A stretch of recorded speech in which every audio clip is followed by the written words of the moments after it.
परत मी बाबांचा फार आदर करतो,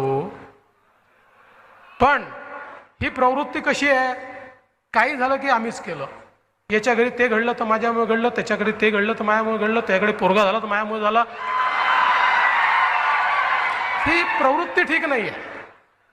म्हणजे परत मी बाबांचा फार आदर करतो, पण ही प्रवृत्ती कशी आहे, काही झालं की आम्हीच केलं, याच्या घरी ते घडलं तर माझ्यामुळे घडलं, त्याच्या घरी ते घडलं तर माझ्यामुळे घडलं, त्याकडे पोरगा झाला तर माझ्यामुळे झाला. ही प्रवृत्ती ठीक नाही आहे.